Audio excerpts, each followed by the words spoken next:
This is the aPersona Adaptive Security Manager Transaction History Training. And underneath Transaction History, you'll see two different tabs, the Failed Transactions tab and the Request Response Log. Now, there's no transactions have been run yet on this particular account, so there's no history here to even look at. I have got another account that I'm going to pull up here just to give you an example of some filled in transactions underneath these two tabs. So I'm going to jump over there. So here is a request response log. Lots of different forensic information that that you can see as transactions are run.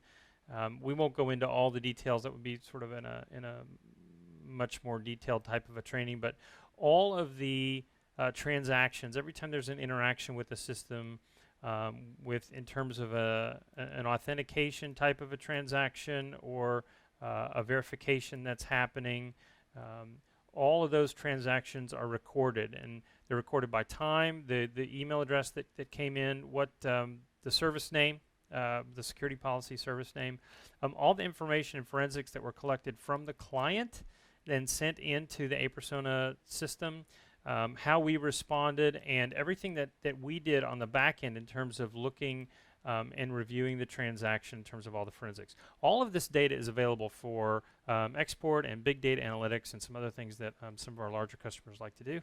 But just wanted to show you the fact that all that information is there, and every time there's a transaction run, and as you're running tests and things like that, you can go to this log and see all the transactions and everything that's happening on the back end in terms of what's being evaluated and how it's evaluated.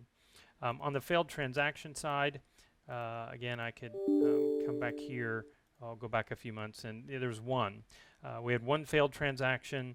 There was a challenge for high-risk transaction in this case, using this particular user APTS49, and this user never responded to the challenge, right? And so we logged that as an OTP timeout failed transaction. So you can search by name or part of a name and from different dates. And it'll pull up those transactions for you, and you pull all that history. So that's real quick. That's the transaction history. And that actually concludes the overall overview of the aPersona Adaptive Security Manager.